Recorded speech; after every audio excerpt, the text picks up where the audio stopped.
Begitu saya sebutkan akidah, kira-kira yang terlintas dalam benak Bapak Ibu apa? Yang Asy'ari, akidahnya Asy'ari, ya. Yang Salafi, Salafi, yang Mu'tazilah, Mu'tazilah. Jadi akidah ini, ya, merupakan istilah yang digunakan oleh orang-orang Islam setelah wafatnya para tabi'in jauh dari masa Rasul untuk membedakan antara kelompoknya dengan kelompok yang lain. Akidah Asy'ari, akidah Maturidi, akidah Salafi, akidah Mu'tazilah, ini sebetulnya merupakan apa? Nama yang diberikan oleh satu kelompok untuk dirinya. Seperti kelompok Salafi mengatakan akidah kami akidah Salaf. Jadi akidah ini nggak jelas rukun-rukunnya apa saja, apalagi tidak punya dasar dari Allah, tapi akidah dari manusia. Tapi kalau iman itu kriterianya jelas dalam Al-Quran. Islam uraiannya jelas, betul enggak? Begitu juga ihsan juga jelas. Kenapa kita tidak kembali ke dalam istilah yang Allah berikan untuk kita, yaitu iman, Islam, dan ihsan yang punya legitimasi yang kuat. Jadi tidak masuk lagi kata akidah yang membuat kita terpisah dari yang lain, akidah Syiah, akidah Sunnah. Tapi kita adalah muslimun, dalam syariat kita satu, dalam fikih berbeda, karena syariat failnya Allah, kalau fikih failnya manusia. Kalau yang namanya dari manusia nggak sakral, tapi kalau dari Allah, itulah yang sakral, yang wajib kita pegang.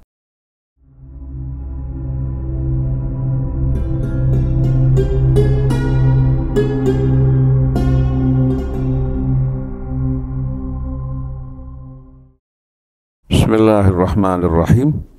Alhamdulillahi rabbil alamin. Lakal hamdu wa lakas syukru kama yanbaghi li jalali wajhikal karim wa li azimi sultanik.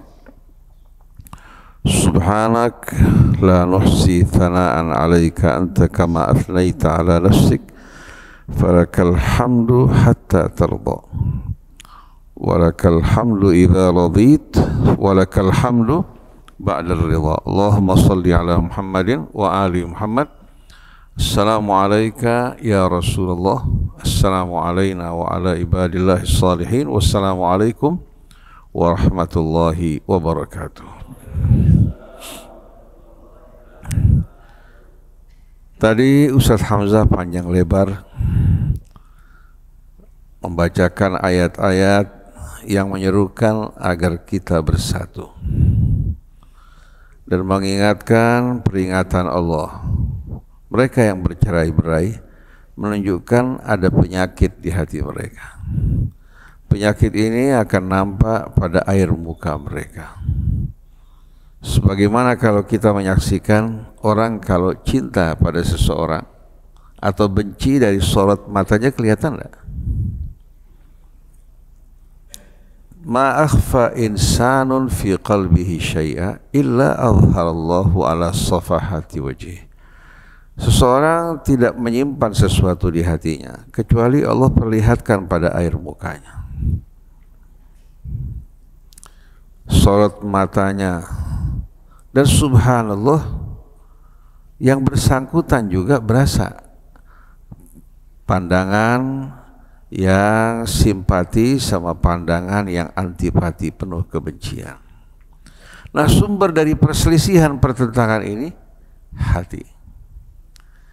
Dari hati akhirnya mendorong dirinya untuk melakukan perbuatan-perbuatan yang menyakiti saudaranya, mencari-cari perbedaan dan kelebihan dirinya, perbedaan dan kekurangan orang lain.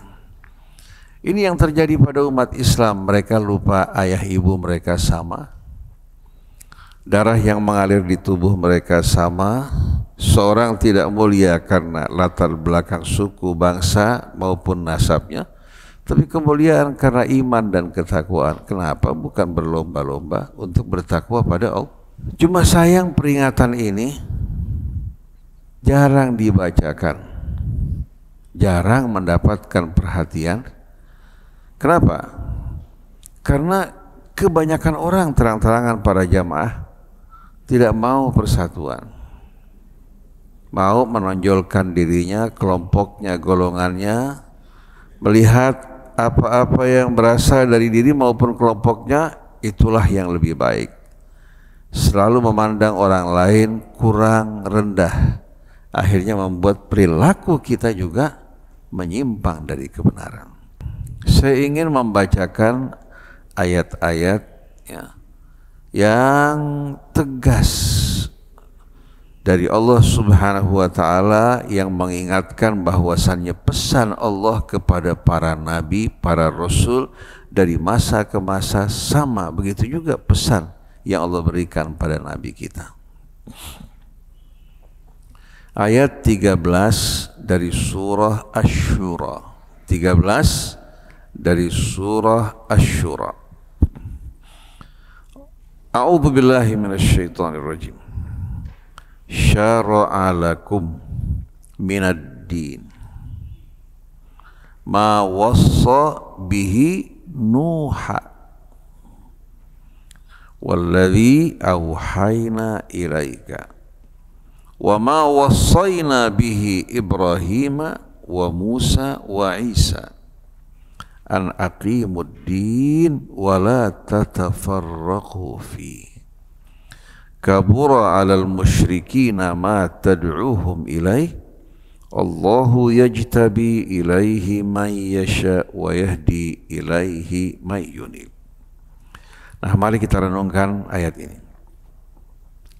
Syara'a lakum, Allah mensyariatkan bagi kalian, minad din, dari agamanya, pedoman hidupnya yang Allah berikan kepada seluruh umat manusia, ma wassa bihi Nuha, sesuai dengan wasiat Allah yang disampaikan kepada Nuh.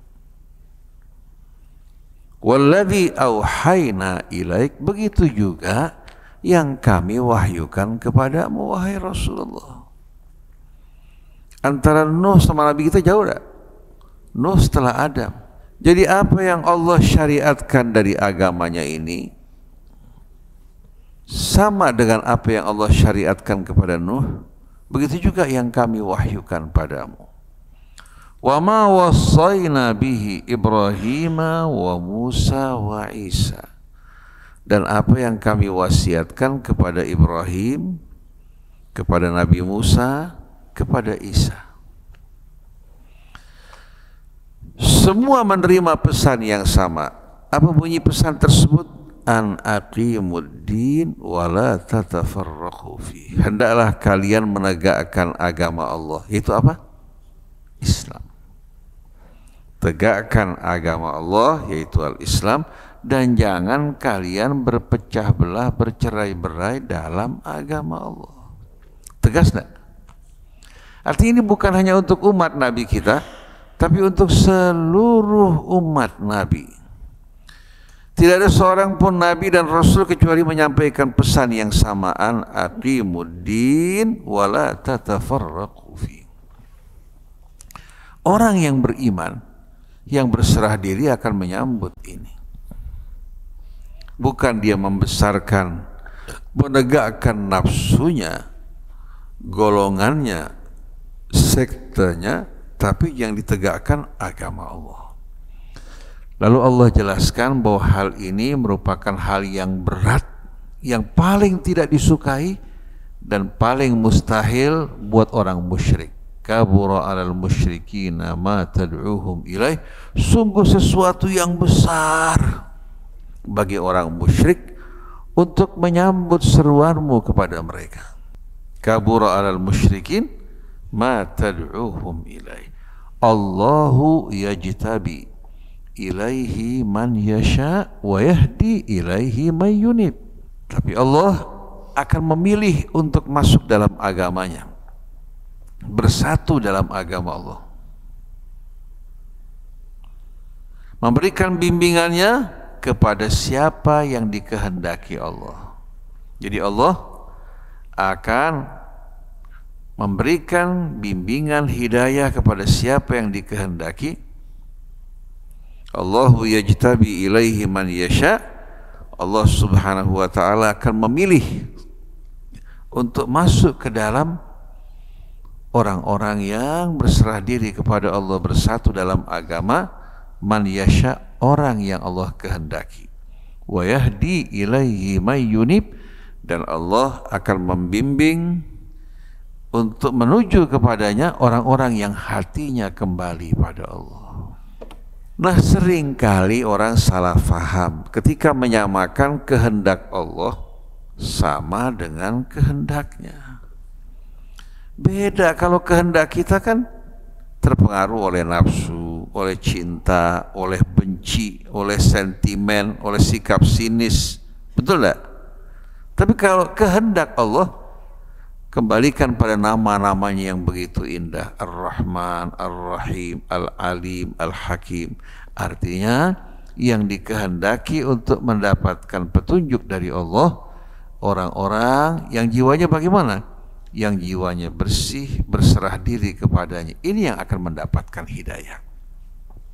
Yang akan mendapatkan bimbingan orang yang hatinya kembali. Adapun yang sombong, ingkar seperti iblis, walaupun ribuan tahun bersama malaikat beribadah pada Allah, Allah campakkan semuanya. Allah tidak butuh kepada mereka, apalagi kita. Apa yang kita mau banggakan di hadapan Allah? Makanya banyak manusia ini mirip dengan balon. Besar tapi isinya kosong. Orang Arab mengatakan mamfuh. Mamfuh. Kalau seorang mengatakan anta mamfuh, maksudnya kosong isinya. Begitu juga ekonomi negeri kita juga dinamakan ekonomi balon. Kelihatan luar biasa raksasa, pembangunan di mana-mana, sedangkan isinya apa? Kosong. Jadi kabura 'alal musyrikina ma tad'uhum ilaih. Sungguh amat berat bagi orang musyrik ajakan yang kau serukan kepada mereka. Mereka tidak akan menyambut seruanmu. Allahu yajtabi ilaihi man yasha. Allah akan memilih, ya, orang-orang yang akan mendapatkan petunjuk bimbingannya, hidayahnya, siapa yang Allah kehendaki. Dan Allah akan membimbing orang-orang yang hatinya kembali dengan tulus pada Allah Subhanahu wa ta'ala ke jalan yang lurus. Wa yahdi ilaihi may yunib. Allah akan membimbing untuk menuju kepadanya, berjalan di atas jalan yang lurus orang-orang yang hatinya kembali. Setelah itu, wa makhtalafu illa min ba'di ma ja'ahumul ilmu baghyan bainahum. Sesungguhnya mereka tidak berselisih karena kebodohan. Tidak. Mereka berselisih setelah datangnya ilmu kepada mereka. Jadi mereka tidak berselisih melainkan setelah datangnya ilmu, setelah datangnya penjelasan, setelah datangnya Nabi dan Rasul. Sebagaimana dulu orang-orang Yahudi gembar-gembor menyampaikan bahwa Nabi akhir zaman telah dekat masanya, begitu Nabinya diutus oleh Allah, ternyata mereka yang pertama ingkar. Karena apa? Yang dibawa tidak cocok dengan hawa nafsu mereka. Oleh karena itu, apa yang dibawa Nabi ini hanya akan disambut oleh orang-orang yang hatinya lurus dan bersih. Kalau orang hatinya tidak lurus, bersih kembali kepada Allah, jangankan orang lain, walaupun cucu Nabi tidak akan ikut. Dia bangga mengaku sebagai apa? Cucunya. Tapi dia tidak akan ikuti petunjuk Nabi. Karena apa? Karena hatinya bukan menuju Allah, tapi hatinya bersama hawa nafsunya. Tapi orang-orang, ya, yang tidak punya hubungan darah dengan Rasul seperti Bilal, kalau kita lihat, ya, kita jumpai di Indonesia banyak orang-orang yang soleh, yang hatinya kembali kepada Allah, hatinya kembali kepada Rasul, walaupun tidak memiliki hubungan darah dengan Rasul. Inilah iman yang diberikan oleh Allah, bukan atas dasar hubungan darah, hubungan biologis, tapi kembali kepada kesadaran dan hatinya yang terbuka untuk menerima kebenaran.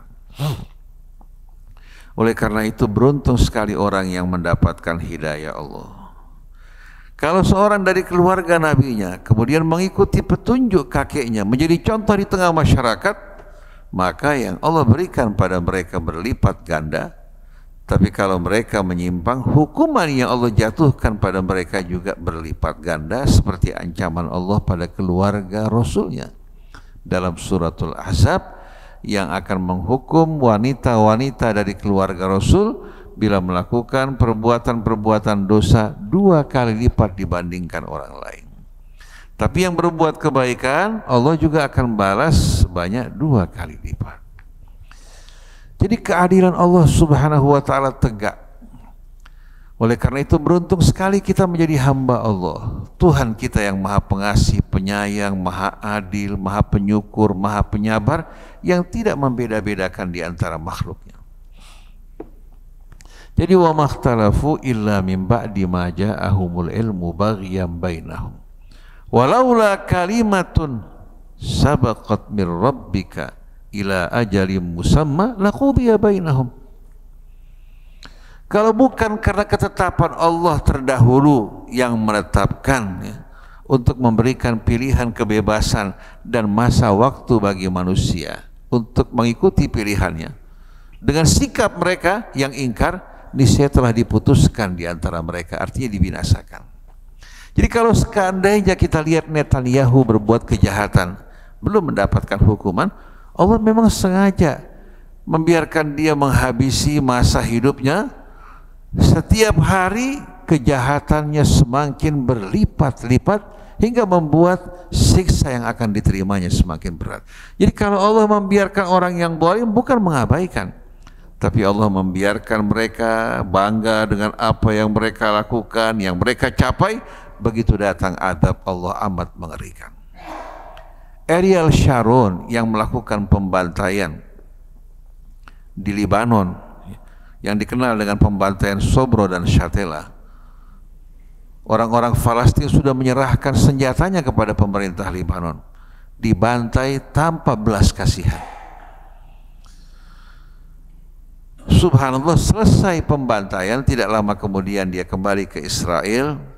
Dia terkena penyakit yang membuat dirinya koma selama 8 tahun, menjalani keadaan tidak mati tidak hidup atas kejahatan yang dilakukan oleh Ariel Sharon, Menteri Pertahanan Israel, ya, yang melakukan berbagai macam perbuatan biadab. Insya Allah Netanyahu juga akan mendapatkan bahagian. Begitu juga orang-orang yang zalim di negeri kita juga akan menerima bahagiannya, sebagaimana yang berbuat kebaikan, yang bersabar, yang mengajak ke dalam persatuan saling mencinta di jalan Allah, juga mereka akan menerima balasan yang sesuai bagi mereka. Nah, kita berharap mudah-mudahan kita ini yang mengajak kepada Allah, bersatu di jalan Allah, saling mencinta, saling menyayangi, hingga kita berkumpul bersama Rasul sebagaimana sahabatnya yang terdiri dari latar belakang yang bermacam-macam berkumpul bersama Rasulullah. Setelah itu Allah mengatakan wa innal ladzina utul kitaba wa innal ladzina urithul kitaba min ba'dihim lafi syakkim minhu. Dan sesungguhnya orang-orang yang menerima warisan Alkitab setelah mereka, generasi pertama yang datang menyusul, ternyata berada dalam keraguan-raguan yang sangat terhadap kitab Allah. Sebagai bukti saat ini orang lebih suka kembali kepada buku-buku yang ditulis oleh ulama kita daripada mempelajari kitab Allah, mendengarkan ayat Allah. Kalau orang ingin membaca ayat Allah, ingin memahaminya, mereka mengatakan hati-hati, kamu bisa sesat, kamu bisa keracunan. Ulama kita sudah menerangkan, menjelaskan apa yang terdapat dalam kitab Allah. Akhirnya di antara yang hak dan yang batil nggak bisa dibedakan karena timbangannya nggak dipakai. Yang dipakai timbangan perasaan, timbangan golongan. Ini menurut A benar, menurut B salah. Tapi kalau kitab Allah tidak peduli terhadap sekat-sekat yang dibuat oleh manusia, dia akan mengatakan yang hak-hak, yang batil-batil. Oleh karena itu mereka melihat kitab Allah tidak toleransi terhadap mereka. Mereka tinggalkan, mereka gantikan dengan karya-karya manusia sebagaimana orang Yahudi meninggalkan Taurat menggantikannya dengan Talmud. Tapi ini tidak semua orang. Quran dibaca di bulan Ramadan, ada yang menghatamkan 3-4 kali, bahkan ada yang 10 kali, tapi tidak difahami isinya. Padahal ini merupakan rukun iman kita, pedoman hidup bagi Nabi, sahabatnya, dan pedoman hidup bagi kita semua. Jadi mereka-mereka yang menerima warisan Alkitab setelah mereka, ternyata lafi syakkim minhu murib, benar-benar berada dalam keraguan yang sangat. Lalu setelah itu Allah Subhanahu wa taala melanjutkan apa? Perhatikan kelanjutan dari ayat ini. Falidzalika, sebagaimana para nabi dan para rasul berdakwah yang mengajak untuk menegakkan agama Allah, maka untuk misi yang sama, untuk pesan yang sama, wahai Rasulullah, ajaklah manusia. Falidzalika fad'u. Jadi kalau kita mengajak umat Islam kembali ke dalam Islam, bersatu di dalamnya, bukan merupakan dakwah yang bid'ah atau asing, tapi inilah dakwah Nabi yang sebenarnya. Falidzalika fad'u wastaqim kama umirt, dan istiqamahlah kamu di atas jalan ini sebagaimana yang Allah perintahkan kepadamu.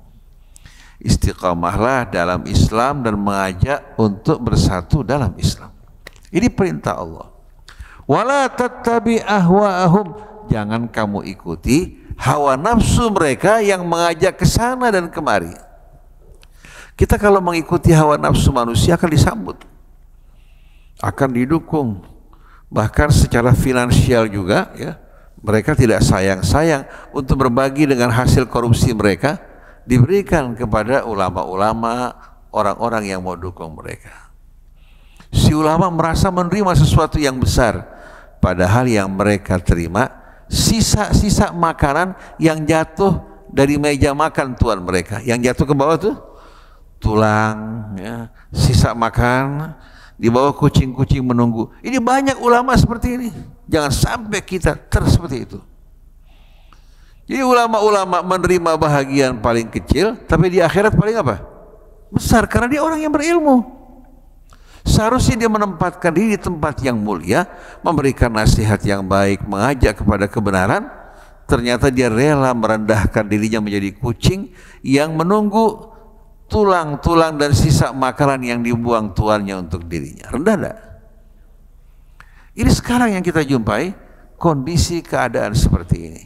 Walaupun dibangunkan pesantren, ya, dibangun fasilitas yang bermacam-macam, coba tanya siapa tuannya. Tapi ada yang tinggal di pesantren sederhana, mendidik, mengajak masyarakat untuk kembali pada Allah. Hidupnya sederhana, mungkin mobil juga tidak punya, pakaiannya sederhana, rumahnya juga rumah yang sederhana. Tapi di mata Allah orang ini merupakan orang yang mulia di sisinya. Fastaqim wastaqim kama umirta wala tattabi ahwa'ahum. Setelah itu Allah berikan bimbingan kepada Rasulnya untuk menjadi bimbingan buat kita di saat menghadapi perbedaan. Wa qul amantu bima anzalallahu min kitab. Kalau mereka menolak, katakan pada mereka bahwa aku beriman kepada apa yang Allah turunkan dalam kitabnya. Wa umirtu li'adila bainakum, dan aku diperintahkan untuk berlaku adil di antara kalian, tidak membeda-bedakan satupun di antara kalian. Wa umirtu li'adila bainakum. Allahu Rabbuna wa Rabbukum. Sesungguhnya Allah Rabb kami, yang menciptakan kami, yang merawat kami. Begitu juga Allah juga Rabb kalian. Kita sama-sama di bawah rububiyatullah sebagai hamba-hambanya yang berhutang dengan seluruh hidup kita kepadanya. Lana a'maluna wa lakum a'malukum. Kami bertanggung jawab atas amal kami dan kalian bertanggung jawab atas amal kalian. Artinya saya mengajak kalian, kalau kalian sambut untuk kebaikan kalian, kalau kalian tolak, kalian bertanggung jawab atas amal kalian. Dan saya juga begitu. Dan saya sudah menyampaikan kepada kalian apa yang Allah perintahkan. La hujjata bainana wa bainakum, tidak ada alasan hujjah di antara kami dan kalian. Jangan di hari kemudian nanti kalian menyalahkan kami, karena kami sudah memberikan peringatan kepada kalian, penerangan dan penjelasan. Jadi tugas Rasul, wa ma 'alar rasuli illal balaghul mubin, sedangkan mereka terserah. Faman syaa'a falyu'min wa man syaa'a falyakfur. La hujjata bainana wa bainakum, Allahu yajma'u bainana wa ilaihil masir. Allah akan mengumpulkan di antara kita semua, gak kemana-mana, pada akhirnya kita bakal kembali pada Allah. Wa ilaihil masir, dan kepadanya kita dikembalikan. Jadi yang jadi hakim bukan Donald Trump, bukan juga PBB, bukan juga Kongres Amerika. Jadi kalau di dunia belum diselesaikan, hari akhirat akan menuntaskan balasan dari setiap orang. Jangan kita bangga dengan kebesaran yang kita dapatkan dalam kehidupan dunia. Dunia fana, singkat dan cepat. Selama 1 tahun sebetulnya, kalau kita hitung 1 tahun nih, kok begitu cepat? Perasaan baru kemarin Idul Fitri, sekarang sudah mau masuk Idul. Sebentar lagi hari sekalian masuk bulan Maulid. Gak lama kemudian datang bulan Rajab, Syaban, kembali lagi ke Ramadan. Ternyata setahun cuma 360 kali putaran bumi di hadapan matahari. Singkat gak? Kita berasa kok waktu begitu cepat. Saya kemarin masih muda, segar, jenggot masih hitam. Sekarang kita lihat di cermin, rambut sudah mulai botak, jenggot sudah mulai putih. Betul gak? Tulang kalau naik tangga sudah mulai kreat. Betul-betul. Terkadang kita jongkok mau bangun susah. Apa yang kita mau banggain? Betul nggak ibu sekalian? Dan saya yakin bukan hanya saya saja, ibu-ibu juga sama bapak semuanya. Kita jongkok mau bangun susah. Apalagi kalau bawa barang agak berat sedikit, kita mau taruh ke bawah jongkok itu susah. Ini kita belak-belakan. Artinya penampilan di luar masih kuat, tapi kalau orang tahu kelemahan kita, nggak ada yang mau dilamar. Tapi Ustadz Ali alhamdulillah, walaupun putih jenggotnya, tapi masih muda belia alhamdulillah. Jadi para jamaah sekalian, coba tunjukkan apa yang kita mau banggakan. Semua ini pemberian dari Allah sebagai ujian. Yang bersyukur, dia orang-orang yang mulia di sisi Allah, sedangkan mereka yang ingkar, mereka akan menjadi orang yang merugi. Para jamaah kenal nggak Sudomo? Pak Domo kenal nggak? Bekas Komkamtib kan? Sudomo ini betul-betul merupakan orang yang melalui berbagai macam perubahan kehidupan. Dia asalnya dari keluarga Muslim, dekat dengan Islam. Kemudian disebabkan karena jabatan, ya, disebabkan juga karena mungkin dunia dengan godaannya, dia mulai berubah, sempat pindah agama. Kemudian pada akhir umurnya ketika dia dicopot dari jabatan, dia kembali ke dalam Islam. Ya. Sering menghadiri majelis-majelis ta'lim. 1 kali waktu dalam pengajian subuh gabungan ketemu dengan Kiai Haji Syukron Ma'mun, yang dulu kalau mau ceramah selalu dihalang-halangi. Kalau ceramah selalu dihalang-halangi. Datang ke Kiai Syukron, dia bilang, Pak Kiai, saya minta maaf, dulu saya suka menghalang-halangi Pak Kiai kalau mau berdakwah dan lain sebagainya. Kelihatan Sudomo yang dulu gagah perkasa, dikerumuni wanita cantik karena jabatannya, walaupun rambutnya sudah putih hadirin sekalian, ternyata berubah menjadi orang yang tak berdaya. Begitu juga Ali Sadikin. Kenal nggak Ali Sadikin? Saya ingat pada zaman-zaman malam muda-mudi dulu, ya, bagaimana gilanya pemuda-pemudi kita, ya. ketika kumpul di wilayah Sarinah di Tamrin sambil berteriak, Bang Ali, Bang Ali, hingga Bang Ali ini merasa dirinya lebih kuat dari Pak Harto. Dan pada saat itu orang bisa menyaksikan muda-mudi di malam hari dalam keadaan telanjang dalam kendaraan. Itu yang dilakukan oleh Ali Sadikin. Namanya luar biasa, Ali Sadikin. Tapi ternyata perbuatan yang tidak benar mendatangkan petaka buat dirinya. Pak Harto yang tidak banyak suara langsung mencopot Bang Ali. Digantikan dengan Cokro Pranolo yang orangnya bangsa lembut, hadirin sekalian. Pada saat itu ya, malah muda-mudi yang biasa diadakan hilang sama sekali. Dan Allah tunjukkan betapa lemahnya Ali Sadikin yang digerogoti oleh kanker. Kemudian dia minta maaf, diantaranya kepada Kiai Haji Abdullah Syafi'i, yang setiap pagi selalu teriak-teriak mengingatkan dirinya yang membuka perjudian di Ancol, Nalo, Rolet, Loto. Orang kalau yang di atas 60 tahun pernah dengar Loto, Lotonya, Nalonya ya. Hingga pada saat itu banyak orang yang gila judi. Orang-orang yang punya toko hancur porak-poranda. Dia juga yang membongkar kuburan Tanah Abang. Tidak menghormati sama sekali kehormatan orang-orang yang sudah meninggal dunia. Singapura dia tidak membongkar, cuma dibuat taman menjadi resapan air yang indah. Padahal kota Singapura itu kecil. Akhirnya berakhir Ali Sadikin juga mengalami nasib yang sama. Kemudian Amir Mahmud, Menteri Dalam Negeri kita dulu pada era Soeharto, pada tahun-tahun 70-an ke bawah, Perdana Menteri Menteri Dalam Negeri Amir Mahmud hampir setiap hari disebutkan dengan dia punya keberangan dan kegagahannya. Subhanallah, di akhir umur saya lihat dia naik mobil Volvo yang matanya sudah sakit, keluar dari mobil terseok-seok masuk ke Masjid Sunda Kelapa. Saya bilang ternyata waktu luar biasa hadirin sekalian. Kemarin membelai dirinya, membukakan pintu baginya, menyambutnya, orang-orang berkerumun di sekelilingnya. Sekarang menjadi orang yang tua, renta, ditinggalkan dan dilupakan. Apa coba yang kita mau banggakan? Ustadz dengan ilmunya. Begitu dia banggakan ilmunya, Allah langsung sesatkan dirinya, kumpulkan bersama iblis. Ilmu seharusnya membimbing orang untuk bertakwa kepada Allah Subhanahu wa ta'ala, untuk mengenali dirinya sebagai hamba yang begitu rendah, bergantung dan butuh kepada Allah. Nah, kalau kita fahami hal ini, kenapa kita musuh-musuhan? Apa untungnya?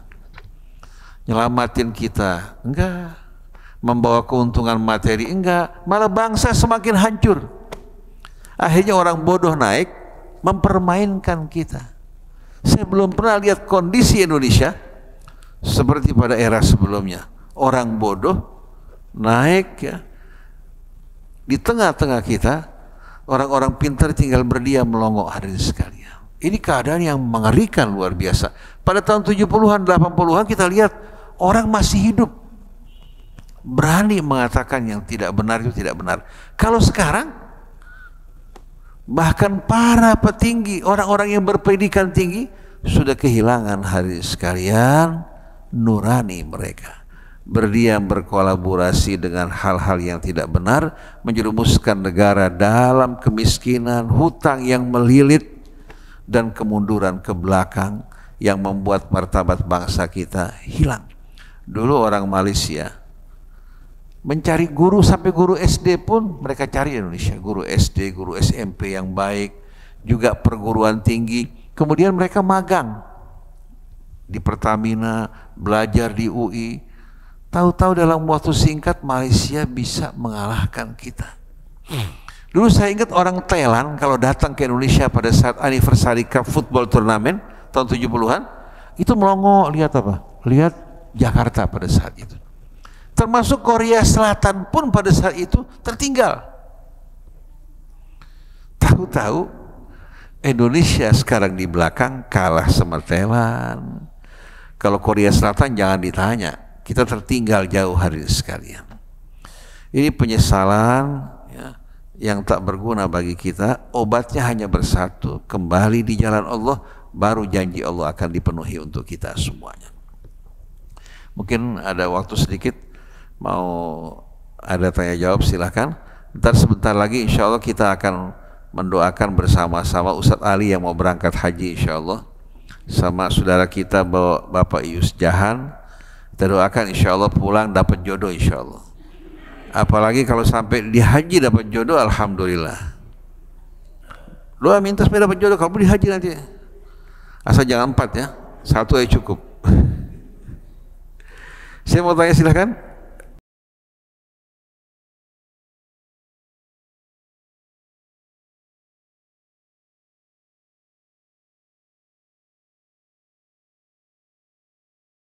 Tadi dalam surat Asy-Syura Allah jelaskan pada kita bagaimana seharusnya kita bersikap di hadapan orang-orang yang menentang dan tidak mengikuti.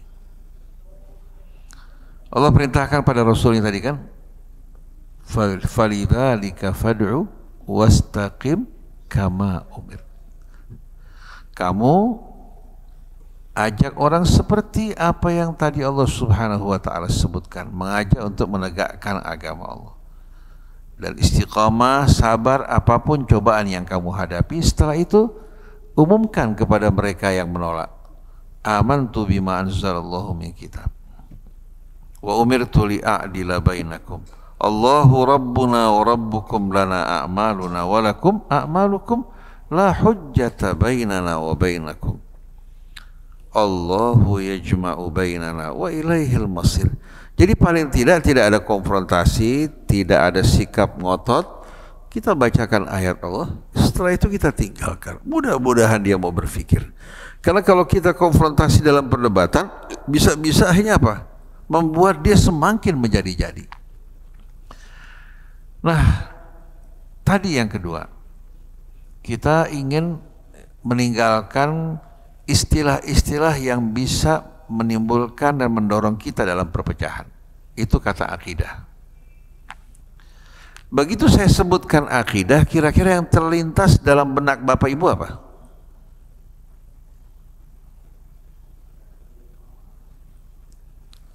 Yang Asy'ari, akidahnya Asy'ari, ya. Yang Salafi, yang Mu'tazilah. Jadi akidah ini, ya, merupakan istilah yang digunakan oleh orang-orang Islam setelah wafatnya para tabi'in jauh dari masa Rasul untuk membedakan antara kelompoknya dengan kelompok yang lain. Akidah Asy'ari, akidah Maturidi, akidah Salafi, akidah Mu'tazilah, ini sebetulnya merupakan apa? Nama yang diberikan oleh satu kelompok untuk dirinya. Seperti kelompok Salafi mengatakan akidah kami akidah Salaf. Kemudian mereka mengatakan bahwa di antara yang masuk dalam akidah ini, terus story saya dengar langsung khutbah dari seorang khatib di Masjid Nabawi. Yang termasuk dalam kata akidah adalah menyapu di antara dua sepatu. Masa al-mashu al-khufain masuk dalam akidah? Hadisnya ahad. Kenapa? Karena ada kelompok yang mengatakan bahwa al-mashu al-khufain ini sudah dihapuskan. Nah, untuk menyesatkan, mengkafirkan mereka, mereka katakan menyapu di antara dua sepatu itu merupakan bahagian dari akidah. Bahaya enggak? Jadi akidah ini nggak jelas rukun-rukunnya apa saja, apalagi tidak punya dasar dari Allah, tapi akidah dari manusia. Tapi kalau iman itu kriterianya jelas dalam Al-Quran. Islam uraiannya jelas, betul enggak? Begitu juga ihsan juga jelas. Kenapa kita tidak kembali ke dalam istilah yang Allah berikan untuk kita, yaitu iman, Islam dan ihsan yang punya legitimasi yang kuat. Jadi tidak masuk lagi kata akidah yang membuat kita terpisah dari yang lain. Akidah Syiah, akidah Sunnah.